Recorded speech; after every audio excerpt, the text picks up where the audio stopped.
The rain was hammering against the pavement, but it was nothing compared to the coldness in my father's eyes. 2 hours ago, I had been the eldest son with a bright future. Now, I was standing on the wet concrete with a single duffel bag containing all my worldly possessions, while my family watched from the porch like I was a stranger they couldn't wait to evict. Consider this a life lesson, David, my father said, adjusting his expensive jacket, a jacket I had secretly funded with my first freelance paycheck 3 years ago. You chose to drop out of the family business to pursue your foolish dreams. You chose poverty. Don't expect us to finance your failure. My stepmother smirked, crossing her arms. Make sure you lock the gate behind you on your way out.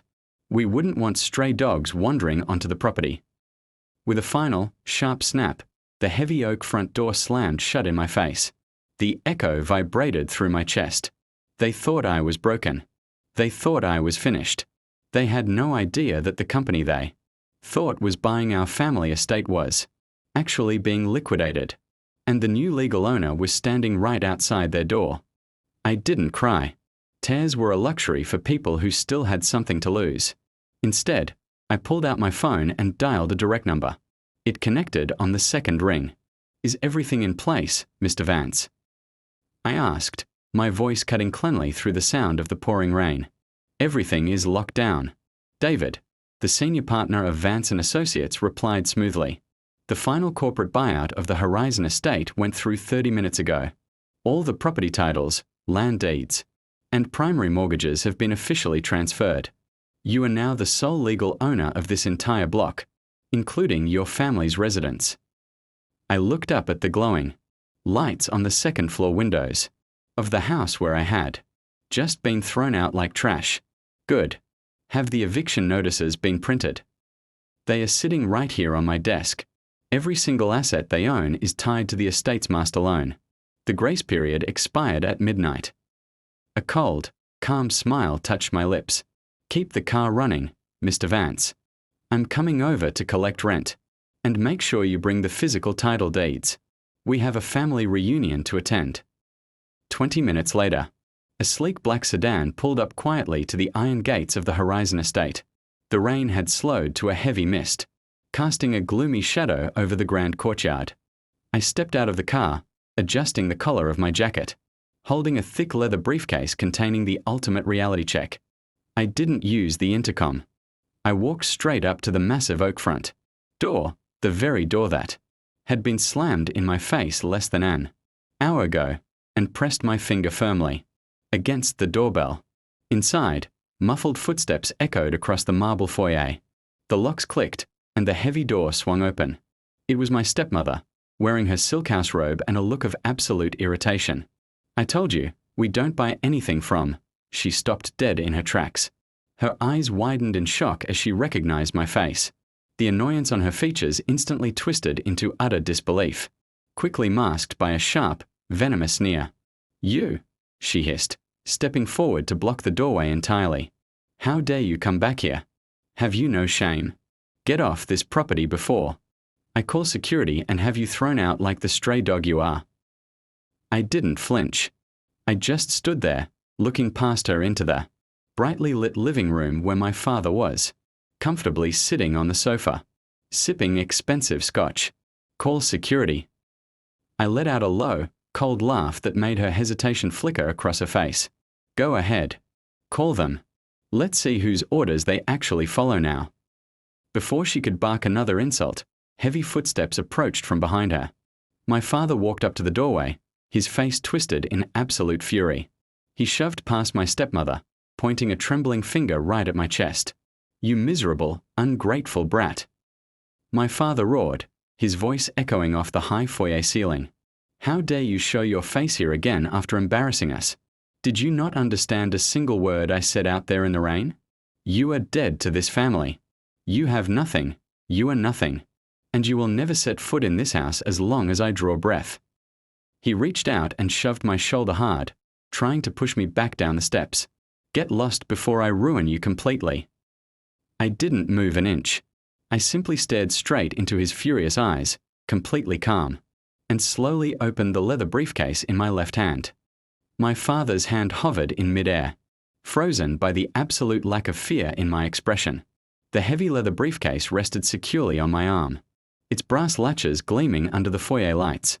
"Ruin me," I repeated, my voice steady and quiet, cutting right through his loud breathing. "Dad, look around this house. Look at the chandelier above your head, the imported Italian marble under your feet, and the mortgage papers you sleep on every single night. Do you honestly think any of this still belongs to you?" My stepmother let out a sharp, nervous laugh, though the color was already starting to drain from her cheeks. "Listen to him, darling. The boy has completely lost his mind out in the rain. He's talking like a lunatic. Throw him out already." My father scowled, his face turning dark red with fury. He grabbed the handle of the briefcase, trying to yank it out of my grip to throw it into the yard. "Enough of your delusional games. Get out of my sight before I call the police for trespassing." With a calm motion, I flicked open the brass locks. The lid lifted, revealing neatly organized stacks of official legal documents bearing the state's gold seals. I didn't pull them out yet. I just let him see the header on the top document. My father's eyes darted down to the paper. The angry flush on his face instantly vanished, replaced by a sudden, terrifying shade of pale white. His hand gripping the briefcase slowly lost all its strength. My father stared at the top document, his lips parting slightly as if he wanted to speak, but no words came out. His fingers trembled against the leather edge of the briefcase before he pulled his hand back as if he had been burned. What is this?" My stepmother snapped, finally sensing that something was terribly wrong. She pushed past my father and looked down at the open case. Her eyes scanned the bold text at the top of the page. "Notice of property transfer and immediate foreclosure." "No," she whispered, shaking her head in denial. This is a fake. You printed this yourself. You're just a broke dropout who couldn't even survive a week on his own." She reached out, grabbing a handful of the papers to rip them apart. But my hand moved faster, snapping the briefcase shut with a sharp click that made her jump back. "You can call it whatever helps you sleep tonight," I said, stepping right past them into the foyer without waiting for an invitation. "But the legal grace period for your corporate loans expired at midnight. Every single asset, account, and deed tied to this estate now belongs to the primary lien holder." I turned around, looking them dead in the eye. "And that's me." The silence in the grand foyer was so heavy you could hear the faint ticking of the antique grandfather clock in the corner. My father's legs finally gave way slightly, forcing him to grab the edge of the hallway table for support. His chest heaved as he stared at me, the arrogant authority he had worn just minutes ago completely shattered into pieces. You bought the corporate debt." My father whispered, his voice cracking with sheer disbelief. "How? That's multi-million-dollar collateral. Even if you left the family business, you didn't have that kind of capital. You always thought my freelance work and software projects were just a waste of time." I replied smoothly, pulling the master title deed out of my jacket pocket and tapping it lightly against my palm. "While you were busy bleeding the family estate dry with bad investments and luxury loans. My tech firm closed a major acquisition last month. I didn't just buy the debt, Dad. I bought you." My stepmother's face went completely ghost white. The reality of what was happening finally crashed down on her. All her snobby remarks, her luxury clothes, and her sense of entitlement vanished in an instant. She turned to my father, her voice trembling with panic. "Do something. Call our lawyers. Call someone." "There is no one left to call," I said, stepping further into the living room and taking a seat on the leather sofa where my father had been drinking his scotch just moments before. "Your lawyers represent the holding company, and as of 30 minutes ago, I signed their termination letters." The living room fell into a heavy, suffocating silence. My father stood frozen by the doorway, looking older and weaker than I had ever seen him, stripped of the false pride he had worn like armor for decades. My stepmother had collapsed onto the edge of the sofa, her hands trembling as she stared uselessly at her phone, realizing no one was coming to save their crumbling empire. I picked up the crystal glass of scotch my father had left behind, swirled the amber liquid lightly, and set it back down without taking a sip. You have 24 hours to pack your personal belongings, I said, my voice cutting through the room with absolute authority. Every piece of furniture, every luxury car outside, and every stitch of designer. Clothing tied to this estate's. Corporate account stays right where it is.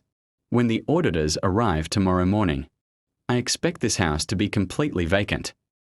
I stood up, sliding the master title deed back into my jacket pocket, and walked toward the massive front door. As I reached the threshold, I paused and looked back one last time. Oh, and by the way, I added with a calm, chilling smile, make sure you lock the gate behind you on your way out. We wouldn't want stray dogs wandering onto the property. With a sharp click, I pulled the heavy oak door shut behind me, leaving them in the exact same cold darkness they had tried to throw me into.